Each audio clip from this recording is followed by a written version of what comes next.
네, 안녕하십니까. 호당 김태규입니다. 이렇게 동영상을 찍게 됐는데요. 제가 늘 블로그나, 제가 지금 블로그를 2개를 하는데요. 하나는 좀 쉬운 버전이고요. 하나는 좀 본격적으로 좀 깊이가 있는 그런 버전의 글을 올리고 있습니다. 기존의 호당 블로그가 좀 어렵다는 그런 독자님들의 얘기가 있어서요. 제가 좀 쉽고 좀 더 접근하기 쉬운 그런 블로그를 티스토리에 만들었습니다. 그리고 또 제가 즐기는 그림을 늘 또 거기에 올리고 있습니다. 오늘은요, 흔히 이제 운명이라는 게 있을까? 운명.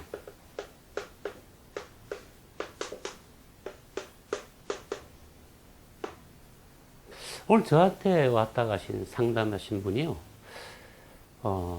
말씀하시기를 잘 몰랐는데 운명이라는 게 있는 것 같다고 그런 말씀을 하시길래 이제 그 생각이 나서 말씀드리는 겁니다. 운명이란 말은 두 단어가 결합된 거죠. 하나는 운이라는 단어인데요. 운은 움직인다. 이게 또 돌아온다. 그래서 이건 변화를 뜻하고요. 명이라는 것은 이제 참 어찌 보면 하늘이 명했다는 건데 명령받는 입장에서는 기분 나쁘죠. 사실 이제 명이라는 건 타고난 그 사람 고유의 유전적인 어떤 자질, 성격, 그건 변하지 않잖아요. 그죠? 그래서 이건 고정된 거죠. 세월이 흘러도, 야, 너 오래간만에 만난 동창이, 30년 만에 만난 동창이, 너 한 해도 안 변했다. 이런 말을 할 때는 거죠. 그 사람이 그런 고정된 게 있는 거죠.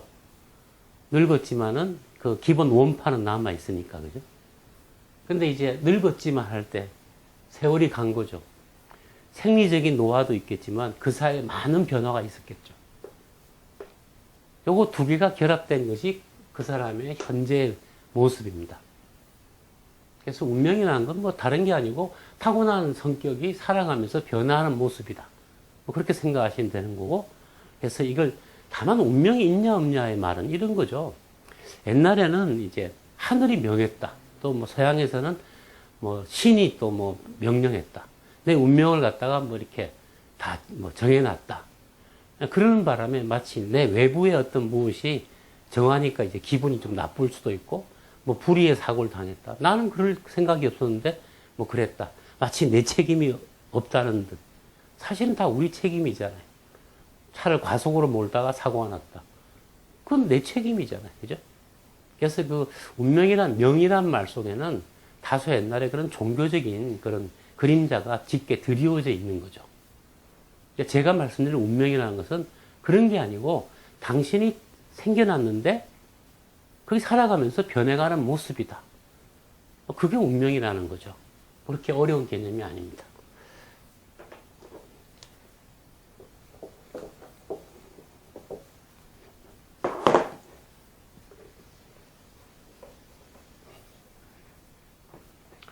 제가 이제 재미로 그죠? 이 분야를 접하게 된 거는 제가 1955년생인데요. 고등학교 1학년 때 71년입니다. 이때 우연히 그냥 호기심이 나서 책을 한 권 사본 것이 이제 이쪽과 인연이 시작된 건데요. 지금이 2018년이니까 많은 세월이 흘렀죠. 사실 거의 47년? 47년간 그 사이에 늘 호기심을 가지고 이렇게 알아보고 또 연구해 보기도 하고 또 기존에 있는 책이 또 잘 맞지도 않는 것 같아서 때려치우기도 하고요. 그러다가 어느 날 제가 82년 겨울 같아요. 제가 이렇게 한문도 좀 잘하고 영어도 좀 현대 또 교육받은 사람답게 기존의 이론의 이 시중에 있는 책들이 뭔가가 설명하지 못하는 부분이 있다는 생각을 했어요. 그러니까 모든 이론은 다 발전하잖아요. 그죠? 변화 발전하고 좀 더 정교해지는데 지금 기존에 있는 이론이라는 게 사실 한 300년 전에 만들어진 이론들을 그냥 이렇게 좀 답습하는 게 있어요. 그게 제 생각에 뭔가 좀 밝혀지지 않은 면이 있을 것 같다. 제 생각엔 그때 한 석 달만 연구해 보면 답이 나올 줄 알았어요.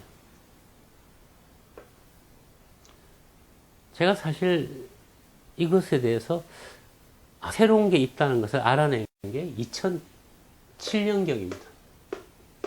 2007년경에 단서를 얻었어요. 그리고 이론을 갖다가 제 나름대로 이런 틀이 있구나 만든 게 2012년입니다. 30년 걸렸어요. 뭐 그 사이에 저는 뭐 직장도 다녔고 사업도 했고 뭐 많은 변화를 거치면서 계속 관심을 가지고 있었던 거죠. 30년 얘기가 나왔는데요.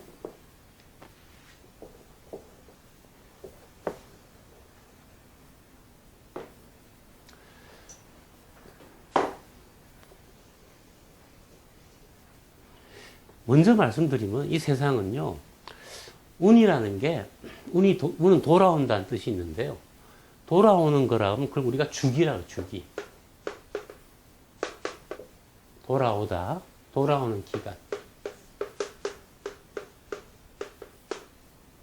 영어로 이걸 뭐 사이클이라고. 여러 레벨의 주기가 있어요. 진짜 아주 초단계의 주기도 있고요. 그런데 이것이 철저하게 어떤 그 안에 있는 질서가 있어요. 이제 나중에 또 말씀드리겠지만, 우리가 인생을 살아가면서 겪는 주기 중에 가장 중요한 주기는요, 60년 주기입니다. 60.05년도 아니고요, 70년도 아니고요, 60년입니다. 콘트라치에프 파동이라고 있죠. 러시아 옛날 소련의 경제학자가 제시한 이론인데요. 그 사람이 대충 한 5, 60년 정도의 세상이 이렇게 한 사이클이 있는 것 같다. 뭐 이런 얘기를 했는데, 사실 그게 60년입니다. 이건 아주 딱 정수별로 끊어지는 주기가 있습니다. 아주 고정되어 있어요. 이 주기라는 것은 그죠? 보시면은,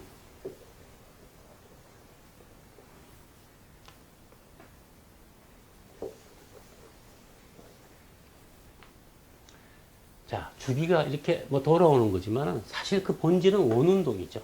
이렇게. 한 바퀴 도는데 60년이 걸립니다. 시작해서 다시 그 원점으로 돌아오는데 60년이 걸린다. 이걸 갖다가 이제 움직이는 걸, 이걸 갖다가 시간을 가지고 이렇게 옆으로 풀면 이 모습이 어떻게 되냐. 뭐 이런 식의 곡선이 나와요. 흔히 사인 곡선, 이런 코사인 곡선, 흔히 정연파라 그러죠. 시간을 갖다, 움직이면서 시간을 갖다 기록하면요.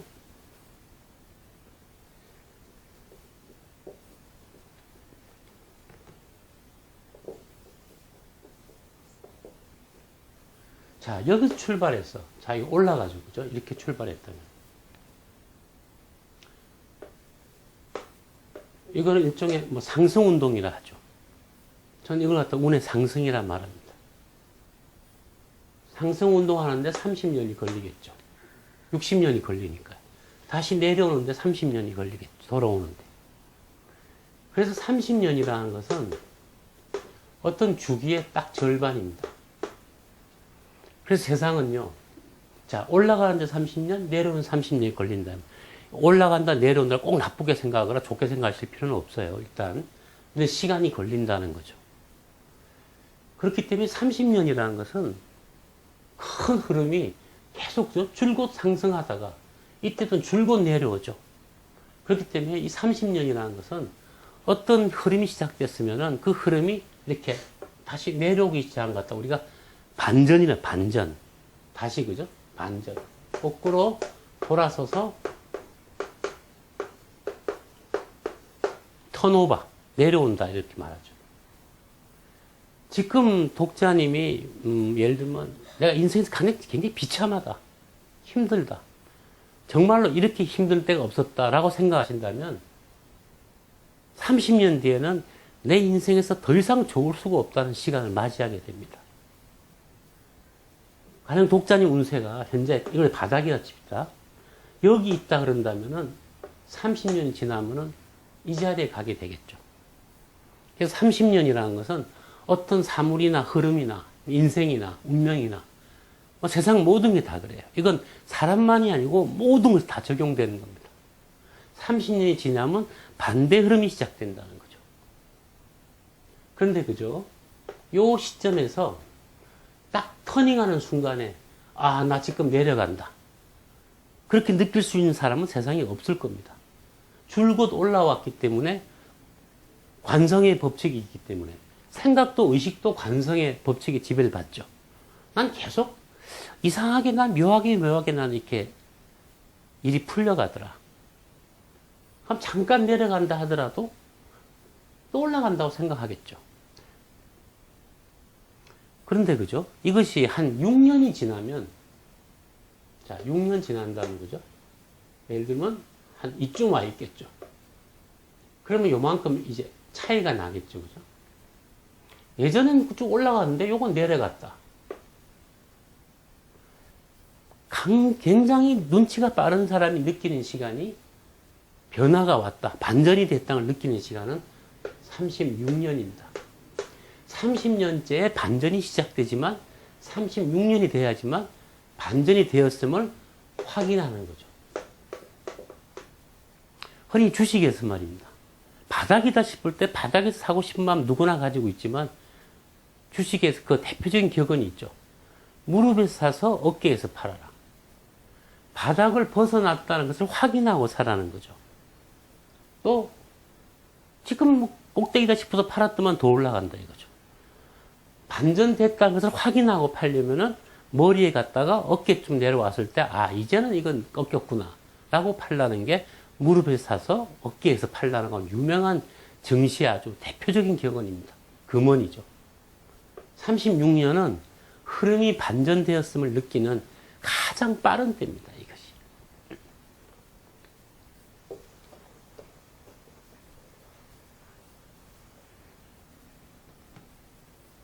저는 이런 것을 이 속에 있는 60년에 걸쳐서 변화할 때 그 속에 그런 여러 마디들이 있습니다. 그걸 저는 뭐라 부르냐면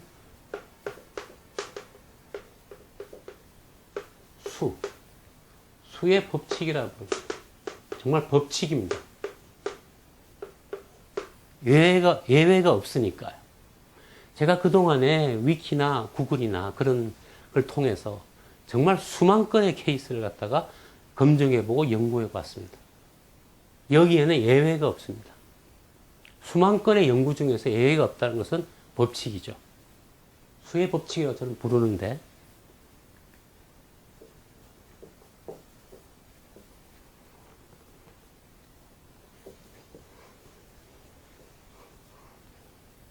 (36년이) 지났을 때 반전을 확인하는 겁니다. 반전은 30년째 일어나기 시작하고요. 36은 반전을 확인하는 때입니다. 그렇기 때문에 우리가 확인할 수 있을 때가 중요하죠. 지금 변하고 있다 하더라도 솔직히 내일 어떻게 될지 모르잖아요. 또 뭐 상승할 수도 있는 거고. 36이 또 어떤 면에서 현실적으로는 경험적으로는 더 중요합니다. 자, 예를 하나 들어볼게요. 재미난 예가 너무나 많습니다.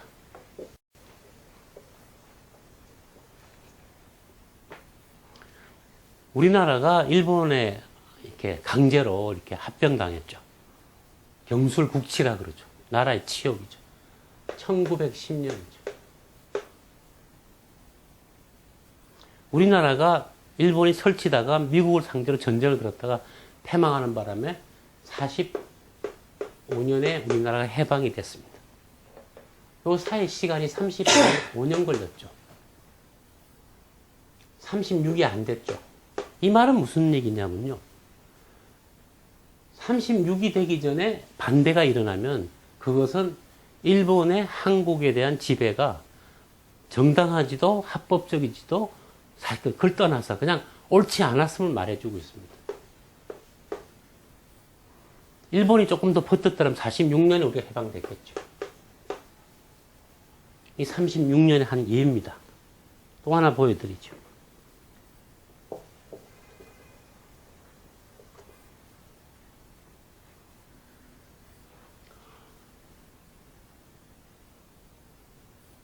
굉장히 많은데요.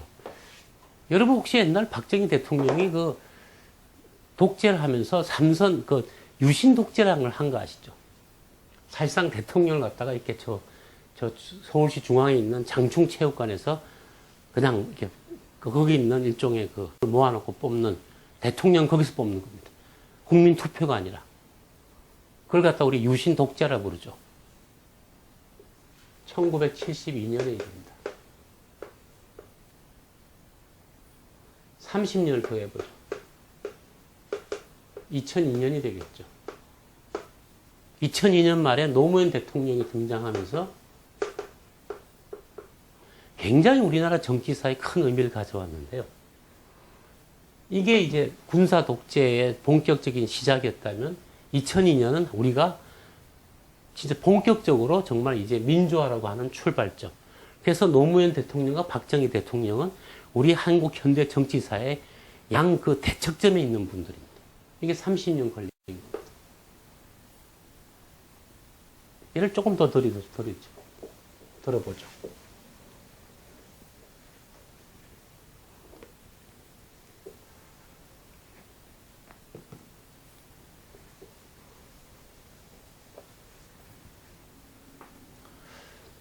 일본이 옛날에 우리를 침략하는 과정에서 민비를 시해하면서 일어났던 사건이 을미사변이라고 합니다. 그 청일전쟁에서 이기면서 을미사변이 언제였냐면 을미년의 일이죠. 1895년의 일입니다. 을미.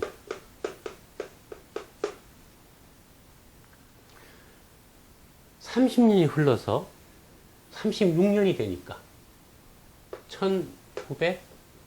1931년이 됩니다. 신민년이 됩니다. 이때 무슨 일이 있었느냐? 사실 일본의 우리에 대한 침략은 우리만 침략하자는 게 아니고 만주로 일종의 동아시아 전체를 중국까지 이렇게 넘보는 어떤 출발점이죠. 그 교두보로서 우리나라를 갖다가 이렇게 강제 합병한 것인데 36년이 지난 겁니다. 이때 일어난 사건이 뭐냐면 흔히 유명한 만주사변입니다. 일본이 만주를 갖다가 핑계를 잡아서 만주를 침공한 사건입니다.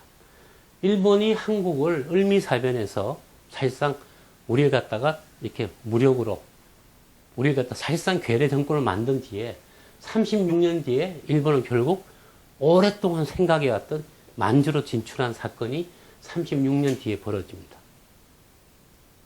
하나의 또 큰 전환점이죠. 또 보겠습니다. 1895년에서 10년이 지나서 1905년에 있었던 일이 러일전쟁입니다. 러일전쟁. 그 당시 러시아는 유럽 열강이었어요. 참 다들 일본과 러시아가 싸울 때 일본이 쉽게 이기라고는 아무도 생각 못했어요.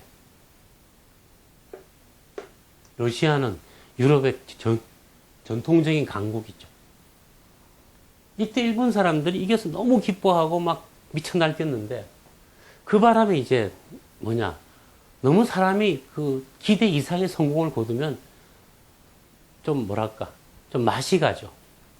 너무 들뜨고 이제 눈에 뵈는 게 없는 거죠. 36년이 지났을 때 어떤 일이 벌어지느냐. 1941년이 됩니다. 36. 이게 일본의 진주만 기습, 태평양 전쟁. 즉, 미국을 상대로 싸운 겁니다. 우리가 러시아도 이겼는데, 미국도 한번 해보면 잘하면 되지 않겠냐. 이게 겁을 상실한 거죠. 결국, 태평양 전쟁에서 일본은 미국이라는 엄청난 거일 상대로 싸움을 붙었다가 패망하고 일본의 군국주의는 완전히 실패로 끝나는 겁니다. 이것처럼 36년이 지나면 어떤 중요한 마디점이 있다는 거죠. 즉 일본은 말이죠. 1895년에서 36년 지났을 때 만주 사병이 일으켰고요. 만주로 들어가면서부터 일본은 사실은 패망이 시작된 겁니다. 10년 뒤에 어쩌다 보니 미국을 상대 전쟁하게 되고, 그렇기 때문에 일본의 군국주의는 1931년 여기서부터 사실은 이미 실패의 코스로 접어든 겁니다.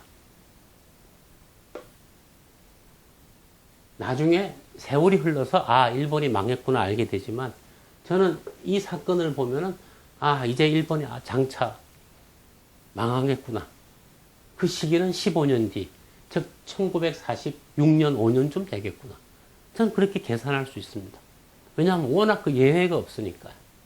자, 이런 것들이 30과 또 36에 담겨 있는 어떤 의미입니다.